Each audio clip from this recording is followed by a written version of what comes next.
Shop Plato's Closet tax-free August 2nd through 4th for back-to-school styles. We sell the trendy, gently used styles you need to make a difference in the world and in your wallet for back-to-school shopping. Save up to 70% off regular retail prices by choosing recycled styles. Save even more when you shop tax-free this weekend. Make a change that others can respect and repeat. Shop Plato's Closet in North Charleston and West Ashley this year for your back-to-school looks. Plato's Closet, located in West Ashley on Sam Rittenberg Boulevard and North Charleston on Rivers Avenue.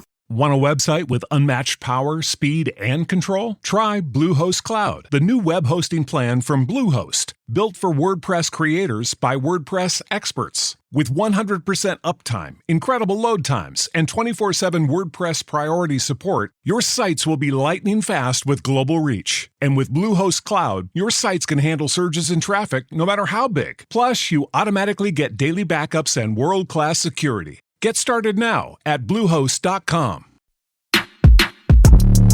Welcome, everyone, to Couch Potato Diary, the day after the end of an unbelievable Stanley Cup final. My name is Peter Klein. Thank you very much for tuning in today. Obviously, the main story of the day, reaction to the Stanley Cup final with, some other things happening as well. We'll get into all of it, but let's start with what the world is talking about in the sports world anyway.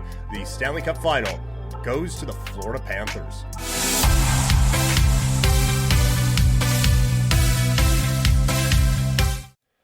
I just can't believe the Florida Panthers pulled it off last night, winning Game 7 of the Stanley Cup Final 2-1 to hoist the Stanley Cup for the first time in franchise history. It felt like everything was going against Florida in this game and in this series, and credit to them, they were able to pull it off. And just quickly before we get going here, if you want more of my kind of instant reaction, that was over on Game Over, so check that out wherever, or here on YouTube, on the Game Over network. But I couldn't envision a world where they were able to bounce back after losing 3 straight games so convincingly. But credit to them, they did bounce back and they got the job done. Said it yesterday, the start was going to be big, and the Florida Panthers came out with a big start. They came out firing. They looked like the quicker team. They looked like the harder working team, and they got that early lead. It didn't last a whole long. It didn't last that long, but they were never in the chase position. And I thought that was so important because of how Edmonton can play when they take that lead. I think from a Florida standpoint, to be able to get that lead and then get it again late in the second period and have that 2-1 lead hold up as the win, I thought was just, obviously holding up as the win part is pretty important. They won the Stanley Cup off of it. But to get that early lead, to get that confidence, like, hey, remember how good we were for the 15 wins that we got previous to this? Remember that? Let's get back to that, shall we? And they were able to get back to that. And so credit to them for being able to get into that spot. And I thought Sergei Bobrovsky was massive in this game. He was at times the best player on the ice. And maybe they didn't, I don't think he stole this game for them or anything like that. But given the Sergei Bobrovsky we saw in games 4 through 6, he was so much better than that. And he was so improved from that standpoint. So for him to be able to come out and put those games behind him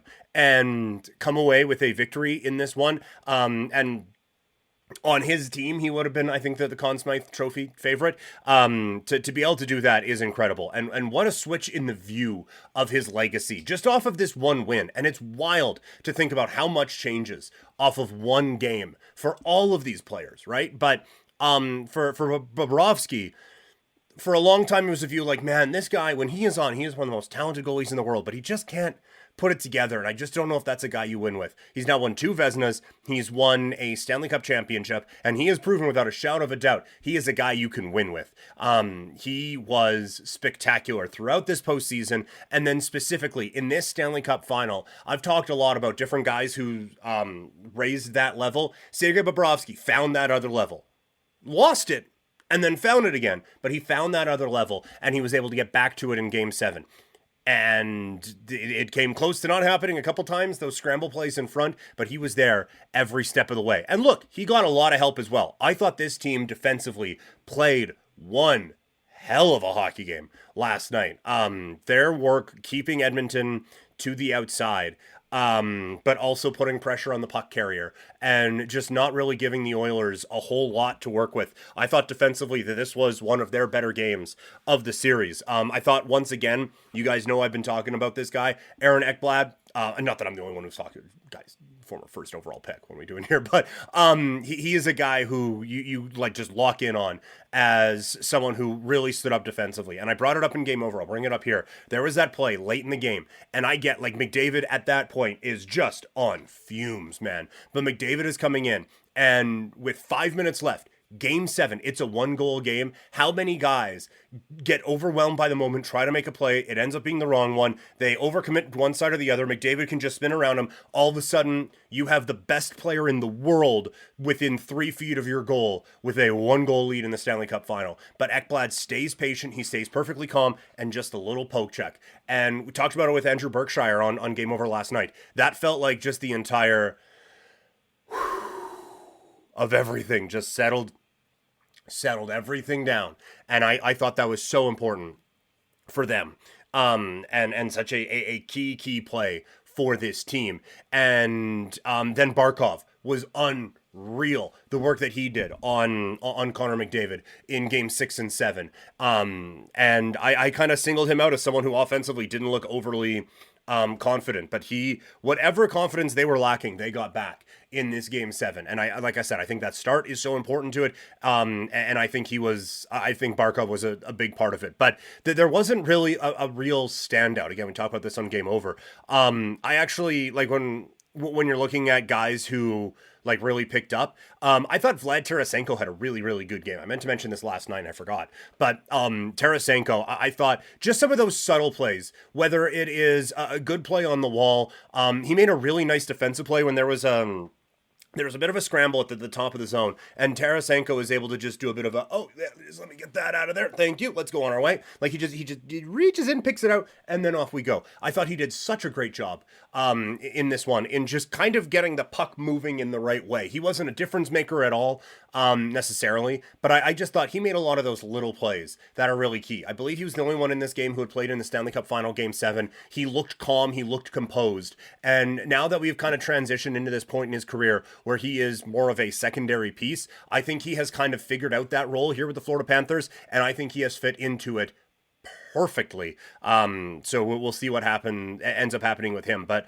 like I said, there wasn't really that one dude who just took over. This was just a complete team effort by a complete Florida Panthers team. And we talked about it coming into this series. We talked about it throughout the playoffs. They can play any style they want. But at the heart of that is that hardworking nature of this team. And they had that throughout Game 7, winning those puck battles. Like I said, Tarasenko, where there's a bit of chaos at the top of the zone, just get that puck out of there and get it moving down. They played with a greater pace than Edmonton did, which was something that did not that I was not expecting going into that, and they were really able to show what they were able to do. And to think of winning this Cup Final Series with minimal from Bennett and with Tkachuk, it's quite impressive. And this is a Florida Panthers team to be reckoned with, but it's also a team you just feel so happy for so many pieces on this team. Like Paul Maurice, I know he can sometimes rub some people the wrong way, but how do you not love what he said after Game 7? I thought he coached a really good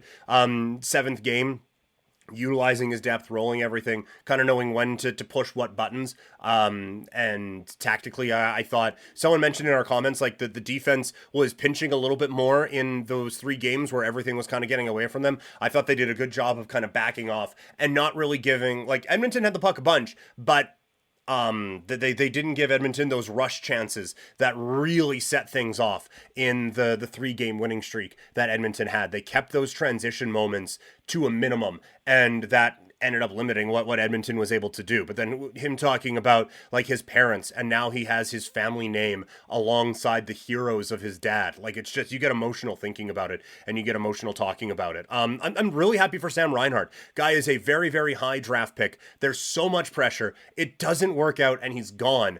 And he ends up being a difference maker, and he ends up scoring the game-winning goal in Game 7 of the Stanley Cup Final. He had an incredible pending UFA season Edmonton. The dude is going to get paid, but just you just feel so ecstatic for what he was able to accomplish in this one. Kyle Okposo, another player that I feel really happy about. Guy has battled everywhere he's gone, but he gets that big contract. He's kind of labeled a guy you can't really win with. And look, I was down on him at various points. But again, to come into this depth role and fill it out that way, that was great. And then he gets to play in Game 7, and now he is a Stanley Cup champion after so long in this league. And just the Florida Panthers in general. If you have been a hardcore Panthers fan, I was going to say you're not alone, but you at points you are. This was a fan base that was mocked by media specifically up here north of the border. This was a team that was mentioned in the same breath as the Arizona Coyotes, who as of today don't exist anymore. But that is where this franchise was for a really, really long time. And they have come in and they have turned things around. And you look at guys who are so important in that. Barkov, the first Finnish captain to win a Stanley Cup in the history of the National Hockey League. You look at Ekblad and how important he was in turning this thing around. And you look at a guy who's not there anymore, Jonathan Huberdeau, and how important he was for a long time in turning the Florida Panthers into that dangerous team. And then Florida has to make the difficult decision of moving on from a guy who was so important for that group and bring in another guy who was massive in getting them over the hump in Matthew Tkachuk. But they went from being a laughingstock franchise and kind of a model for what not to do in the NHL to a team that now for 3 years has a pretty consistent run of being one of the best teams in the National Hockey League, and a team that a lot of franchises are going to try to model themselves after. I genuinely never thought we would get here with the Florida Panthers. I thought it was more likely they would be in Quebec than they would be hoisting the Stanley Cup for a time. And now here they are, Stanley Cup champions, with not much of an end in sight for this team. On the opposite end of it, it is heartbreak for the Edmonton Oilers. That was such an unbelievable comeback for Edmonton in this series, all season long, having to battle out of a hole that they dug themselves, but having to battle back, and they get so close. Even in this game, down 2-1, or at least, look, down 1-0, doesn't phase them. They come back, they score that goal. Reinhart gets a goal late-ish in period number 2, and they have to keep battling, and they came that close. They have that scramble. Ekholm's pointing like it's in. That's how close it was to Edmonton being able to cash with 3 minutes left, and they just ran out. And it felt like that last little scramble there with 3 minutes left was everything they had. And just to show you how close they were, when Reinhart scores that goal, moments before that happens, Draisaitl with kind of a jam play at the side of the goal, and it just trickles. As the story goes along, Oilers fans, that will get closer and closer and closer and closer to the point where, oh yeah, it's scraped off of the post. It probably missed by a foot or two, but it just trickles wide. Florida comes back and Reinhart puts the puck on net. And that's your winner. That's how close they can. That's how close they came. But really and honestly, it feels like they ran out of gas. This team, by the end of this game, specifically McDavid and Draisaitl, and this is not a knock on them at all. It felt like they had nothing left by the end of it. Having to come back from that bad start, including the loss to San Jose to end San Jose's losing streak.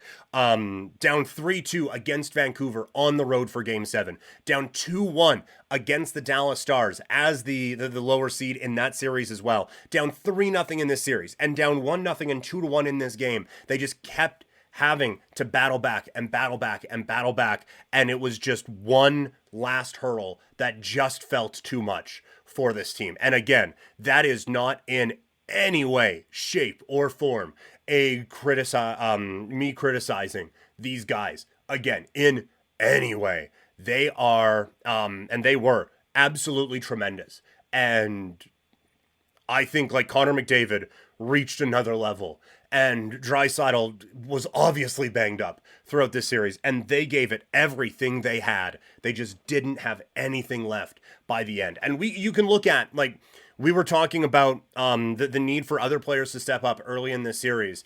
And Andrew brought this up on Game Over, and I completely agree. I don't think they trusted the depth enough late in this game. It felt like McDavid and Draisaitl were out there for the last 5 minutes, and I don't think that is much of an exaggeration.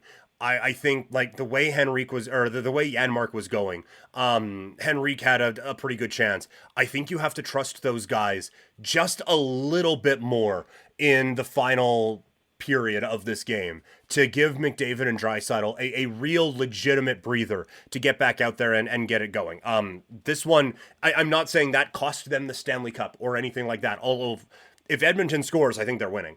Like if they tie that game up, I think they're winning in overtime. But it was just, and it's a very easy thing to fall back on when you have two of the five best, maybe even two of the three best players in the world on your team. Yeah, I'll put them out there for as long as they can stand so we can get back in this thing and try to win it. When you're down by 1 in game 7, I fully understand that, but it just felt like it maybe got to them at the end. When you take a look now at the bigger picture with Edmonton, I think it is easy to say, oh yeah, they'll be back.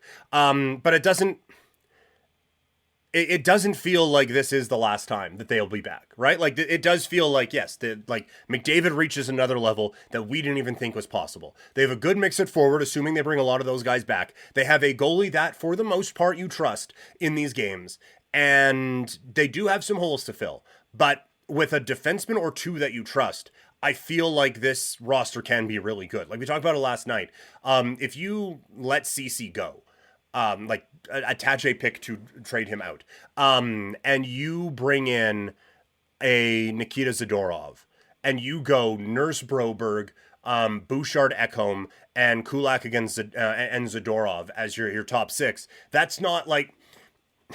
If that same roster was here in Calgary with the forward group they have, we would be saying, okay, well, the rebuild is still on. But because you have McDavid and Draisaitl, that D is good enough that you can get back here. They only have $10 million in cap space, and they only have 14 roster spots filled right now. So they have to get creative. I would not be surprised if we get a Jack Campbell buyout in this time. I would try to move on from CC and Kane and try to get some cap space that way and be able to maneuver a few things. So they're absolutely going to have to be creative, but obviously the foundation is there. Now the bad news.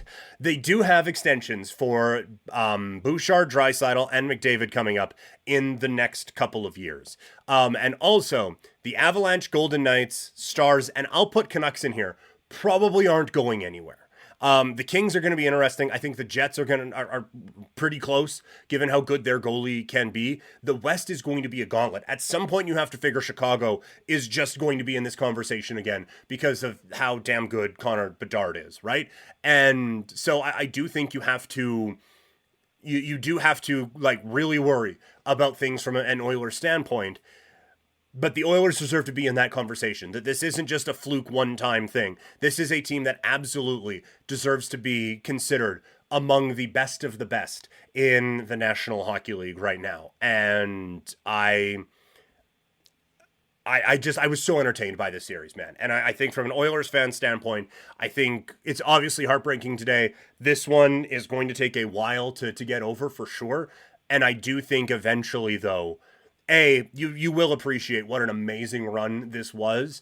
And B, I do think that this will just be part of the story for Connor McDavid and part of the story for the Edmonton Oilers. Okay, let us move on now and let's talk about the Canadian Football League.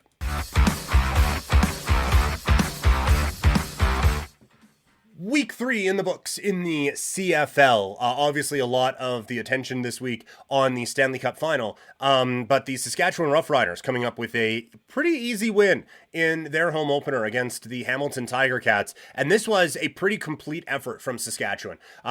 While Trevor Harris was in there, the offense looked on point. You got the run game going a little bit. Ouellette seemed banged up. And I was surprised at the amount that they used him in this game, even while he was obviously limping. But he looked like he was getting going, which means the offensive line was getting going. The receiving core looked great again. And it was everyone coming up with big plays. And then defensively, they were dominant. They They still didn't put a ton of pressure on Bo Levi Mitchell, but the secondary at least didn't create a whole lot of throwing lanes for him. And they did a really good job of getting hands on passes and just creating a little bit of havoc. Saskatchewan does get the scare with Trevor Harris going down with an injury. Sounds like he'll be all right. I wonder if that game was closer, if Harris would have just gone back into it anyway. But this is one where the bye comes at a really good time for Saskatchewan. With Harris banged up, with Ouellette banged up, I do think that this is a team that is going to benefit greatly from what happens here with this bye week.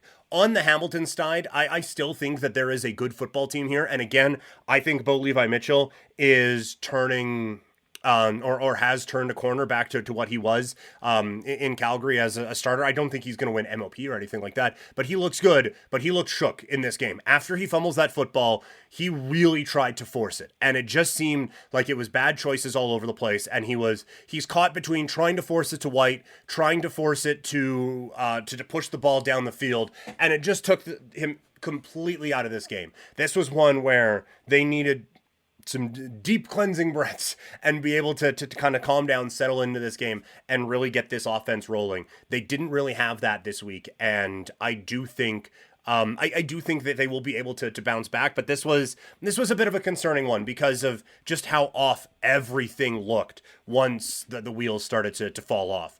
Out in Toronto, this offense looks electric. Dukes, it looks like the real deal.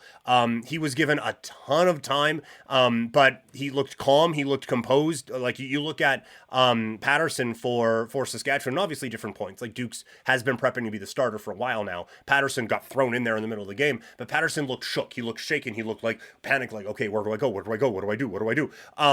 There's none of that in Dukes' game. He looks calm. He is obviously athletic enough and quick enough that he can he can run if he needs to, but he's not looking to do that. And you look at, like, they have three running backs that you trust. McMahon looked really good. Adebayo, looked really good out of the backfield as well. And then Kadeem Carey looks every bit like the guy who led this league in rushing a couple of years ago. And all of their receivers are making plays downfield. Like, they just have a tall, lanky, high catch radius, really athletic group that is out there that can really push the ball down the field. So credit to them for that. The defense isn't really impressive, though. That is a concern, that they weren't really able to get a whole lot going. They do have some guys who can put pressure on the quarterback, but I have been surprised through the first couple of weeks how easy it is to score points on this team. And for Edmonton, like, the offense looked good. The defense couldn't stop anything. And if Toronto could get one or two stops, like, it felt like they could have really locked this game down, but they just could not get anything stopped against McLeod Bethel Thompson. And then in one of the bigger games of the week on Friday night, it was Winnipeg. And they didn't get the win, but they finally got going a little bit. Caleros looked better. It started working towards the end. The way they were able to efficiently move the football down the field in the short passing game was, I think, a really, really good sign. And, like, Oliveira is going to continue to get better. And continue to work his way back into this. Lawler is going to get his way back into the offense. Now, it comes at a time where they're losing Schoen, and it sounds like for a while that was such an important part of that offense. But I wonder if that now forces, like, you still have a Wolotarski who can kind of play in that role, not to just sub in white guy for white guy. But I think they need to get a little bit more going with Nick Dembski, and I'm not saying any of this is Dembski's fault. I just think he is a guy that you just get the ball in his hands and let him go. And I have critiqued guys like that in the past, but he is absolutely one of those guys who can be effective in that route, in that role. And on the BC side, like, there isn't a whole lot. Like, Vernon Adams is still really good. They have Hollins, who is a factor. They have McInnes, who is excellent as well. I would like a little bit more from this defense, but they're a very good football team. That is going to do it for the CFL side. We're going to get into CFL Power Rankings coming up tomorrow. Let's move now into the fight game. It is UFC 303 coming up this weekend. This was supposed to be one of the biggest fight cards of the year. It's not anymore, but there's still some intriguing storylines. Here's what I'm watching for heading into UFC 303, International Fight Week.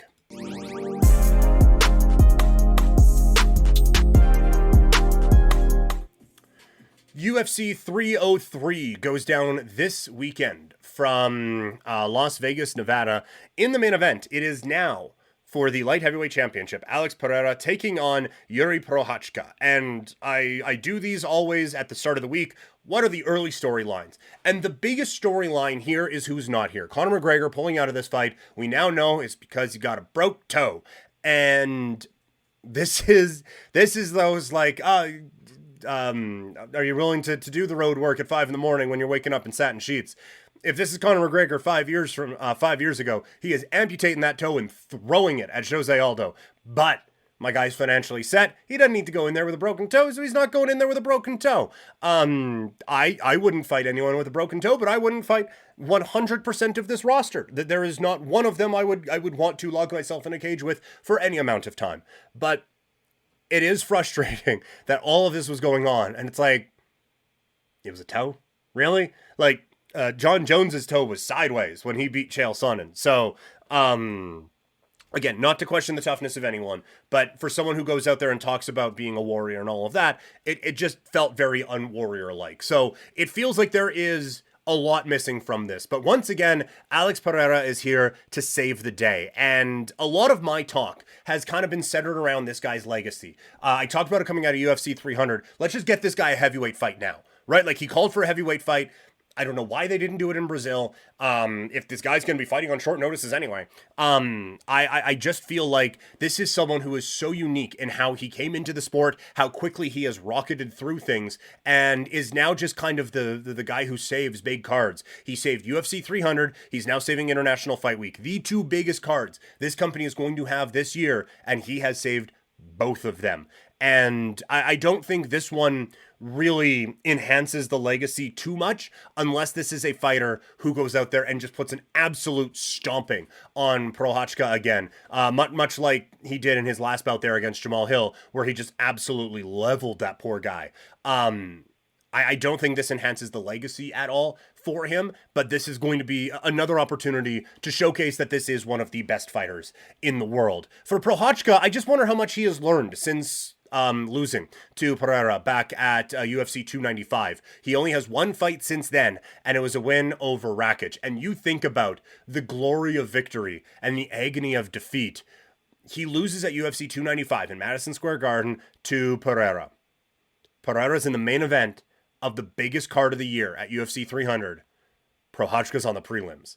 That has to be in Prochazka's mind. Like, look, man, and like all this glory you're getting right now, that should be mine if I can go out there and beat you. You took that from me too. So now I am coming to try to take that from you. The problem is, I just don't know if we've had enough time for Prochazka to close that gap. Even on the fighter that we saw Pereira to be back at UFC 295. Now we are all of these ways through. I feel like Pereira is getting better. Now Prochazka is as well, but I don't know if he's closed the gap to the fighter that Pereira was, let alone the guy who is growing now. The one thing that you hope for in a fight like this, I think, if you're Prochazka, and it does sound like I'm being very dismissive of Prochazka's abilities. Like, he is one of the best light heavyweight fighters in the world. There is absolutely no question about it. I just feel like Pereira is on another level. And if you are going to come in and pull off the upset, you're hoping that the unique style that Prochazka can come out there with does kind of fluster someone who hasn't had all this time to prepare. The problem is Pereira's prepared and dealt with it before. So I don't think there's going to be anything that surprises him coming into this one with Prochazka. But we will see how much he has closed the gap coming up Saturday night. In the co-main event, Diego Lopez put on a show at UFC 300, and now he gets the biggest fight of his career. Again, on short notice, he goes up against Brian Ortega. And so the real question around this is this too much for Lopez, or is his time now? Because he has been running through fools. And the initial response always for me is, it might be a bit too soon. But when you look at going from Yusuf into this fight, the way he dispatched with Yusuf, it actually feels like a natural progression of things to go in here against a Brian Ortega. So the big question now, coming off of one of the biggest spotlights of the year in UFC 300, now that spotlight is really focused on Lopez. It's not spread out to 15, 18 fighters like we talked about at UFC 300. A lot of it is going to be on Diego this weekend. How does he handle that? And what type of performance does he put on? Because if this is another big fight, or another big performance from Lopez, UFC could have another star on their hands very easily. He's going up against Brian Ortega, who snapped a 2-fight losing streak in a win over Yair Rodriguez. Now taking on another explosive prospect, that is going to be difficult for him. And so for Ortega, the real question is like how much is still left there for a guy who got very close, title contention, title challenger, very talented fighter, but has fallen on some hard times against great fighters. Like he lost 2 in a row to Volkanovski and Yair Rodriguez. Many a man would lose to both of those guys. And then to bounce back with a win over Rodriguez, does a victory here over Lopez, maybe does that even get him back into title contention, but a loss here, and that's just, it's a lot of red on the resume for Ortega. So a really, really big fight that he is taking on short notice here this weekend. That not the only big show that is happening in the combat sport adjacent world this weekend, as it is AEW Forbidden Door. Let's talk about it.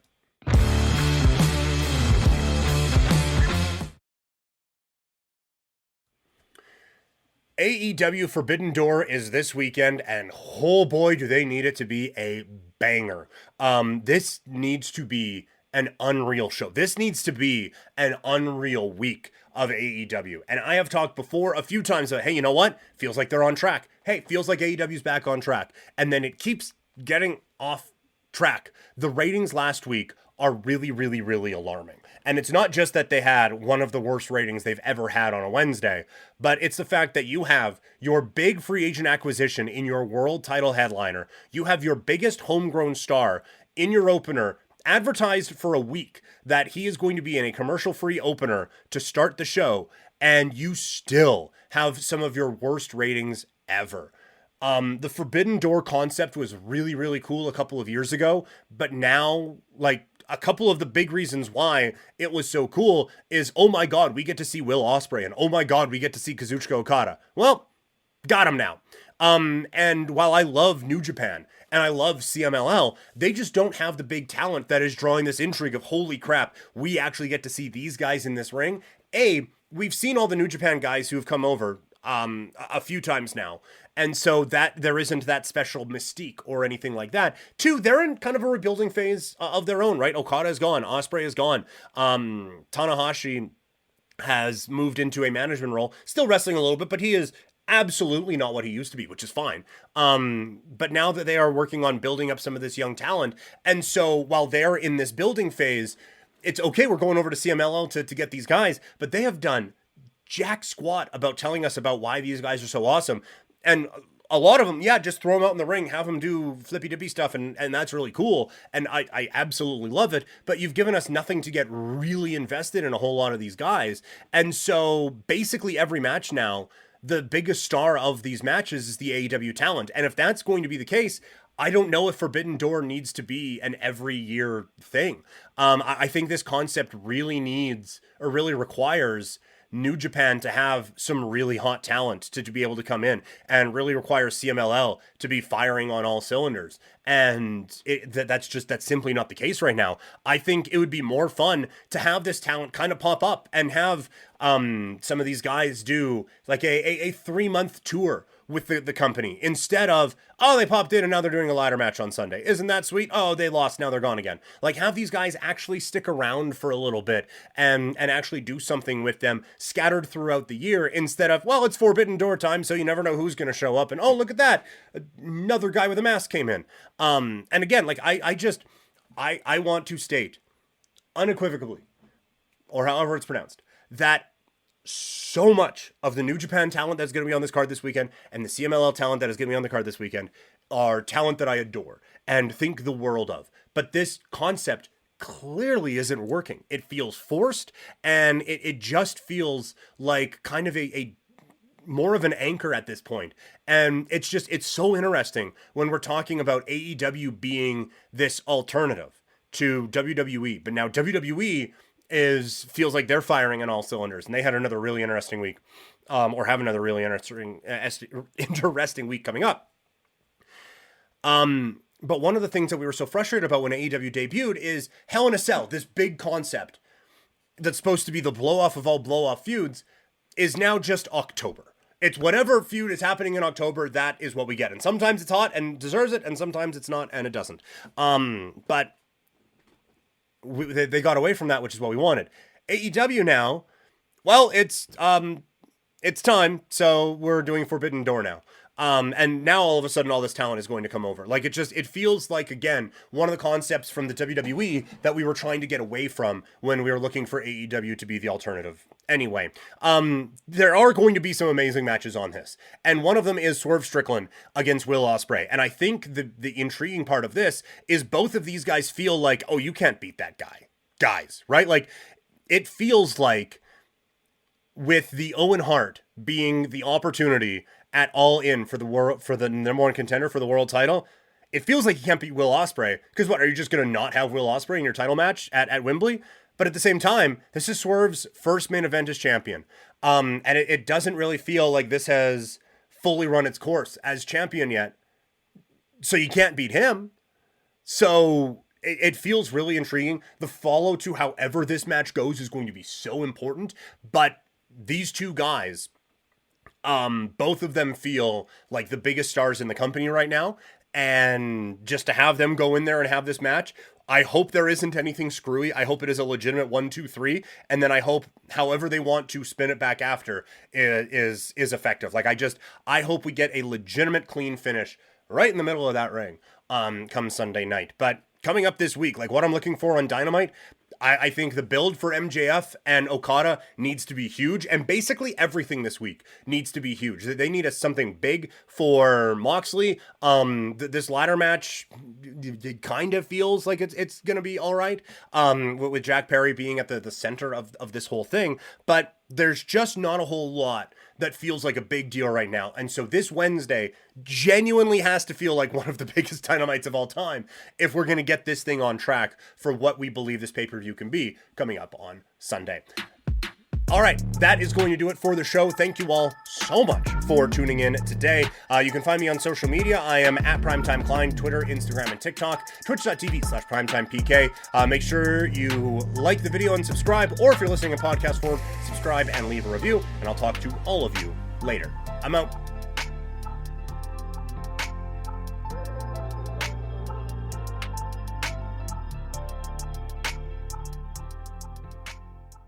Shop Plato's Closet tax-free August 2nd through 4th for back-to-school styles. We sell the trendy, gently used styles you need to make a difference in the world and in your wallet for back-to-school shopping. Save up to 70% off regular retail prices by choosing recycled styles. Save even more when you shop tax-free this weekend. Make a change that others can respect and repeat. Shop Plato's Closet in North Charleston and West Ashley this year for your back-to-school looks. Plato's Closet, located in West Ashley on Sam Rittenberg Boulevard and North Charleston on Rivers Avenue.